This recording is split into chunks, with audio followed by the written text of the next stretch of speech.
Please let this be the last season. Hello beautiful people, I hope you are doing well and welcome back to my channel. Okay, so today I am bringing you guys another review, and as you can see by the title, today we will be talking about blood and water. Let's go.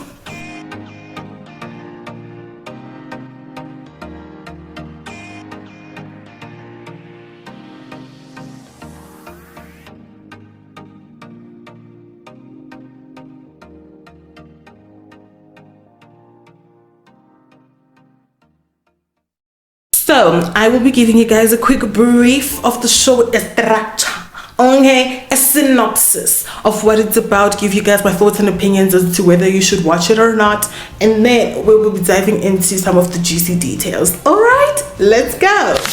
If you aren't aware, this is season 4 of Blood and Water.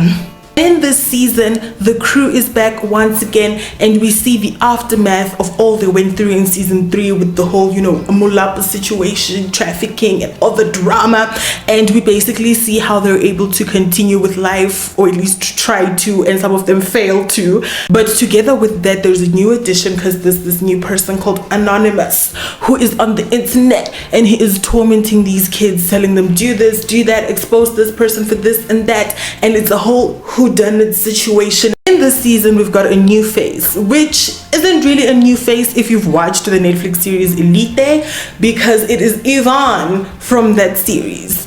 Now, if you are like me and have never watched a single episode of Elite, you saw this person and were like, Manje, who are you? So I have never been the biggest fan of Blood and Water since the first season. Don't ask me why I've watched every season afterwards, then if that is the case, mind your business.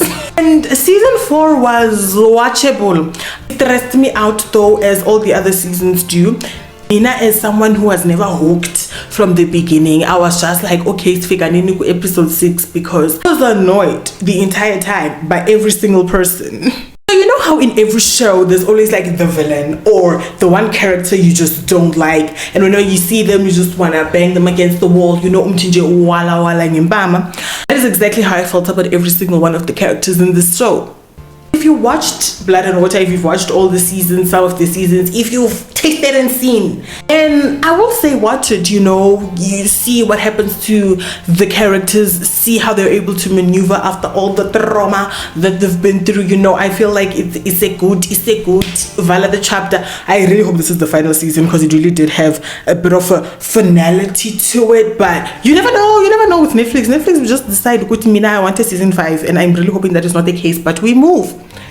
However, I will say that one thing I am very, what's the word I'm looking for?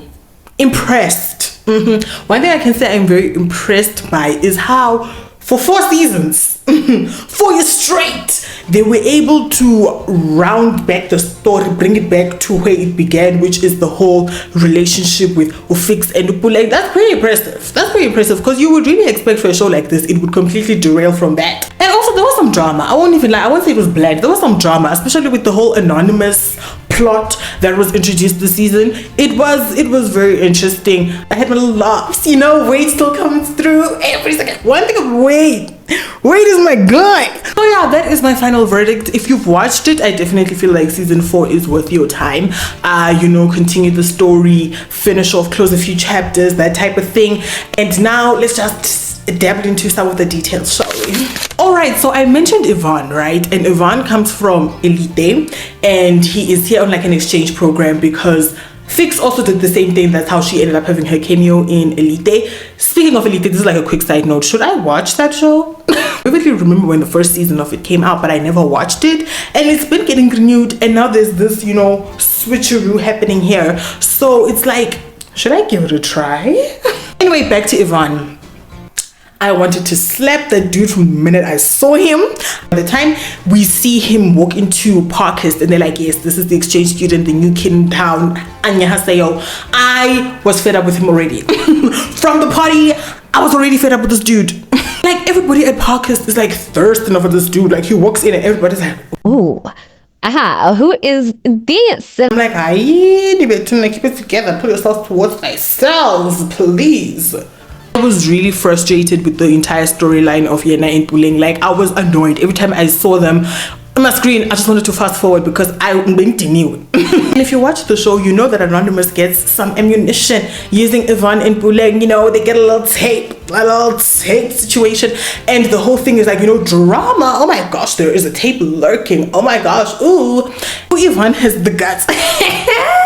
Honestly, belonged to be like, oh my gosh, I think coming to Cape Town was a mistake. Says that to Puleng. I'm like, no, my guy, that was not the mistake. And like in this whole situation, this is where Puleng's mom just frustrates me. This lady has frustrated me since episode 1 of season 1, right? Because I don't know whether this lady just pretends to not see okanye vele akaboni, because things are happening in front of her and she's not asking the right questions. She's not confronting this child, because I would have been like, babes, what are you doing? Tell me the truth now and shame the devil, okay? And when the child tries to be like, oh no, I'm not doing anything, I'm like, I know what you were doing, so come clean. She's not doing the things are happening right before her eyes, right under her nose, and they're just passing her by until it's too late. Now the whole story of, you know, Anonymous and Gregory, Damien and Fix, and then Puleng also getting dragged into this whole thing, that whole storyline was very interesting for me to see. I really wanted to see Bando Anonymous. And shame, man, poor Damien. Now he crazy.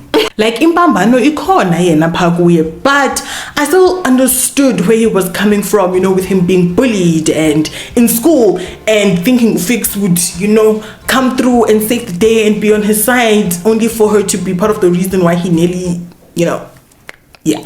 And then the stresses he has with his dad being diabetic and medical care being expensive, and now his life being completely ruined by this incident. I can understand Kuti, hey Kuteni, you know, something clicked, and I was like, I can understand. Now what he did, I do not condone. I do not condone what he was doing, kidnapping people, tormenting them online, the whole shebang. I do not condone it. However, I can kind of understand it, you know? And I can feel for people when they're like, okay, this is my story, this is the reason why this and that happened. I can understand that, but sometimes I'm still gonna call you out on things and be like, I can't understand. I understand the trauma, I understand, you know, but the things that you were doing. That was how I felt about Damien. Like, I really felt for the boy. I understood the trauma, I understood the frustration, the anger, the stresses, everything he was going through. I understood everything, but the way he reacted to everything, it was a little bit extreme. It's a little bit extreme. And of course there were like the smaller storylines throughout the show, you know, like the whole thing got Chris and KB in the copyright situation, and Chris and what's that girl's name? Wendy. Yes, Chris and Wendy, that situation, and then head girl and those other 3 students and stealing the exam papers, you know, all these little stories being put in here and there. And I must say, I think the one I kind of liked best was the one with the copyright situation, because they gave us a few laughs here and there, you know, like I'm like, oh, strip that, wow. Don't ask me where that came from, I have no idea. And another thing, I think I mentioned this when I was reviewing season 2, I think, is that I said in that season there was something likable about Chris, because in season 1 I hated the dude's guts, okay, but Chris is a piece of work. He definitely has a lot of flaws, a lot, but I can't entirely hate him for some reason. Now, one thing that has irked me about Blood and Water since season 1, and it has irked me to this day, okay, and that is how the characters in this show speak isiXhosa. And guys, as Umxhosa, it really just irks me, like my entire body just, you know, it's screaming out, because it's like, that is not how you pronounce that word. That is isiXhosa, guys. You know, that's honestly just me nitpicking a little bit, but I feel like if the characters are Xhosa speaking people, then the actors should be able to speak isiXhosa. I really hope this is the final season. I said this in the beginning, but I really hope this is the final season. It really had a bit of like a finality feel to it, you know, with the matriculating, and that's a lot of people like, oh, KB and Fix and all of them, Wendy, you know, they're all matriculated, so it's like, on to the next one. So because of that, you know, they had the whole little party at the beach and the whole thing. I mean, not Fix. Who is it? Puleng and the family even relocated to Johannesburg, you know.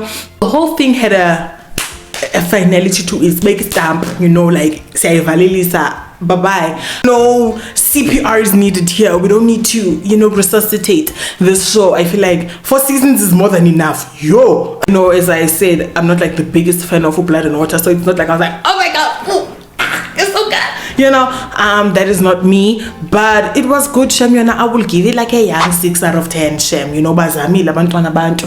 That is it from me for now. Don't forget to don't forget to leave a like, subscribe, comment, switch on post notifications, all that amazing stuff. Until next time, stay amazing. Bye.